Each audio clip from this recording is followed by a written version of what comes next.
तुलसीदास जी जो है राजापुर गांव है यूपी में ही, राजापुर ग्राम में इनका प्राकट्य हुआ। माँ बाप चल बसे, अनाथ हो गए, पढ़ लिख कर काशी में विद्वान होकर लौटे। समाज के लोगों ने बड़ा सम्मान किया। कुछ समय बाद इनका विवाह हुआ रत्नावली से। तुलसीदास जी का विवाह हो गया। पढ़ लिख के आए ना, विद्वान हो गए, थोड़ा काम धाम करने लग गए, पैसे भी कमाने लग गए। तुलसीदास जी पत्नी के साथ रहने लग गए। विवाह हुआ। तुलसीदास जी के पिताजी का नाम था आत्माराम दुबे, माता का नाम था श्रीमती हुलसी। हुलसी के पुत्र तुलसी। इनकी पत्नी है रत्नावली, रत्नावती भी कहते हैं, रत्नावली भी कहते हैं। तो तुलसीदास जी का जब विवाह हुआ तो इन्होंने माँ का प्यार पाया नहीं, पिता का प्यार पाया नहीं, पड़ोस अड़ोस का, माँ बाप का, बुआ दादी और रिश्तेदारों का प्यार पाया नहीं।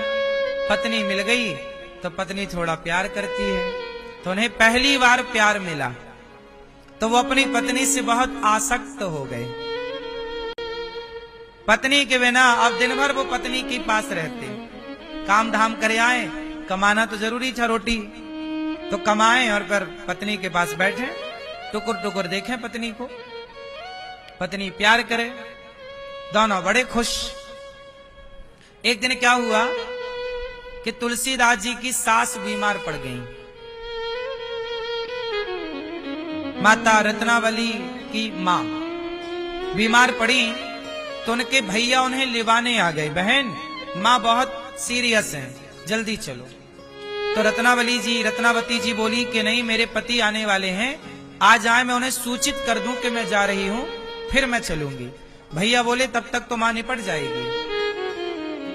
तो रत्नावती जी ने अपने पड़ोसन से कहा कि बहन, हमारे पति आए तो बताना कि हमारे भैया आए थे, हमारी माँ बीमार हैं, तो अचानक जाना पड़ा, हमने भोजन बना के रख दिया है, आए तो ये चाबी है, ये दे देना और वो खा लें, और उनसे कहना कि मैं कल ही वापस आ जाऊंगी, माँ से मिल करके हाल चाल देख करके कल ही मैं वापस आ जाऊंगी।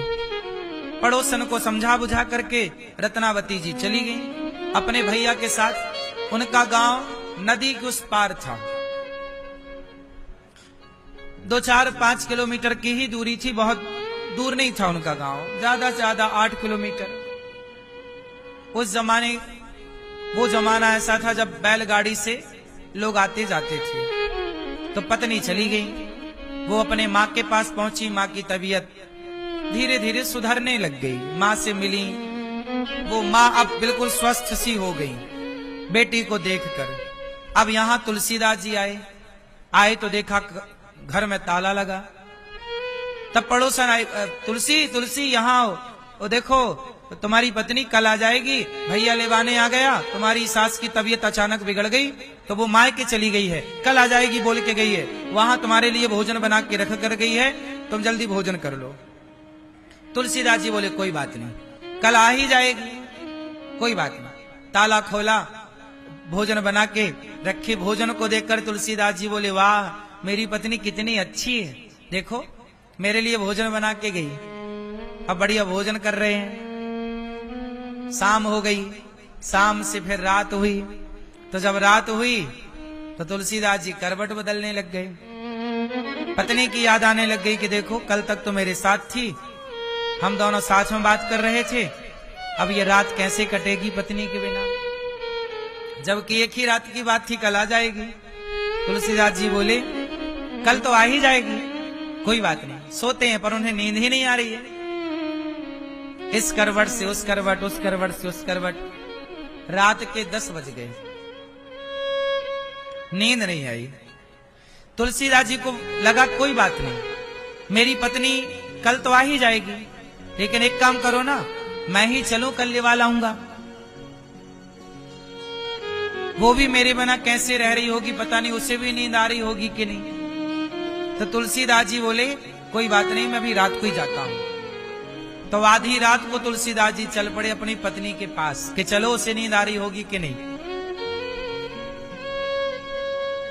देखो ये प्रेम। तुलसीदास जी चले, पत्नी के प्रेम में इतने मोहित थे कि रात के 10-11 बजे चल पड़े। और संयोग देखिएगा, रात्रि भी अमावस्या की, अंधेरी रात चल पड़े। ना बैलगाड़ी थी ना कोई साधन था, पैदल। और दूरी भी ज्यादा नहीं थी, 8-10 किलोमीटर है, ठीक है, जो भी है, घंटे 2 घंटे का ही रास्ता है। चलो चल पड़े। लेकिन जंगल के रास्ता, नदी, जंगल जैसे तैसे पार किया। नदी आई तो नदी में बाढ़ थी, बारिश का मौसम था। अचानक पानी ज्यादा हो गया। अब नदी कैसे पार करें? तो कोई मुर्दा बहता हुआ आ रहा था। उस मुर्दे को पकड़ लिया नाव समझकर। मुर्दे को पकड़ के तुलसीदास जी पार हो गए। मुर्दा, देखो, पत्नी की याद, ध्यान किसका है? पत्नी का। और जब पत्नी की याद में तुलसीदास जी चले, पत्नी के घर पहुंचे, लेकिन रात को सब सो रहे थे। तुलसीदास जी को लगा कि यदि सास को जगाते हैं, तबीयत खराब है, कहीं टैना हो जाए, आधी रात को जगाएं, मरू ना जाए सास, तो सास को जगाना सही नहीं है। तो घर के पीछे की तरफ पत्नी के कमरे की तरफ गए। पत्नी का कमरा थोड़ा ऊपर था। संयोग देखिए कि उस समय पत्नी के कमरे में सांप घुस रहा था। रत्नावती के कमरे में कौन घुस रहा है? रात के बारिश का टाइम। सांप बिच्छू तो बहुत होते हैं, गांव में तो पहले, आज भी बहुत होती है। तो सांप घुस रहा था। तुलसीदास जी को लगा, वाह, मैंने कहा था ना मुझे नींद नहीं आ रही है, मेरी पत्नी को भी नींद नहीं आ रही है, देखो मेरे लिए रस्सी डाल रखा है। तुलसीदास जी ने सांप को रस्सी मान लिया और सांप की पूंछ पकड़ के चढ़ने लग गए। और सांप भी सांप है, सांप की पकड़ बड़ी मजबूत होती है। तुलसीदास जी ने सांप को पकड़ करके वो सच्ची उसके कमरे में गए। और जब कमरे में गए तो आवाज लगा रहे, रत्नावली खिड़की खोलो, रत्नावली। रत्नावली डर गई, कौन है? दीपक जलाया, देखा तो तुलसीदास जी। स्वामी आप, आधी रात को तुम्हें नींद आ गई? हाँ, मैं तो सो रही थी। अरे तेरे बिना हमें नींद नहीं आई। तो आप यहां कैसे आ गए कमरे में? तूने रस्सी डाल रखी थी। रस्सी कहां? देखा दीपक के प्रकाश से वो सांप था, और डंडे से फिर बाहर किया उसको। ये तो सांप है। तुलसीदास जी बोले, सांप है? हाँ, ये तो सांप पकड़ के आप चढ़ाए। और नदी कैसे पार की बिना नाव के? बोले, नाव तुमने भिजवाई तो थी। मुर्दे को जब पकड़ाना तो मुर्दे की गंध तुलसीदास जी के शरीर में थी। सड़ा हुआ मुर्दा पता नहीं कब का बह रहा था, तो दुर्गंध आ रही थी। तुलसीदास जी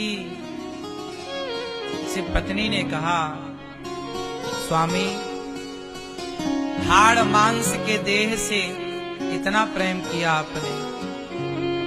ये हमारा शरीर जो है, ये हाड़ मांस का ही तो है।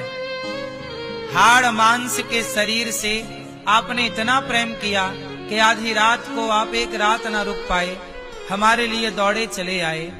हाड़ मांस के शरीर से इतना प्रेम है।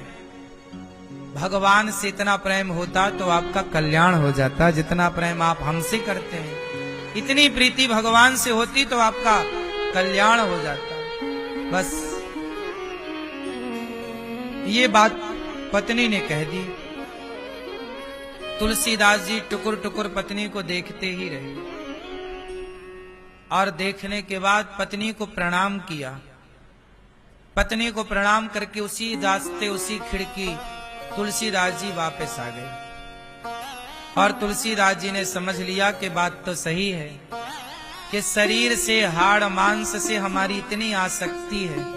इतनी आसक्ति यदि भगवान के चरणों से हो जाए तो हमारा कल्याण हो जाए, हमारा उद्धार हो जाए। जीवन की सार्थकता यही है।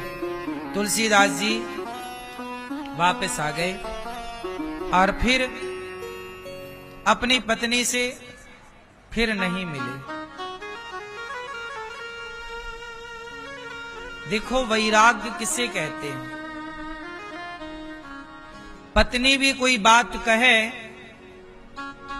तो कई बार पत्नी नहीं, पत्नी के मुख से मां सरस्वती कुछ कहलाना चाहती हैं। इसलिए आप लोगों के लिए मैसेज है तुलसीदास जी की इस कथा से कि जितना प्रेम हम लोग शरीर से करते हैं, शारीरिक अटैचमेंट हम लोगों का जितना है, इतना अटैचमेंट काश भगवान से हो जाए तो हम सबकी नैया पार हो जाए। पर बुढ़ापे तक हम लोग वासनाओं से, विषयों से मन को हटा नहीं पाते। वही तुलसीदास जी सारे भारत का भ्रमण करते हैं और फिर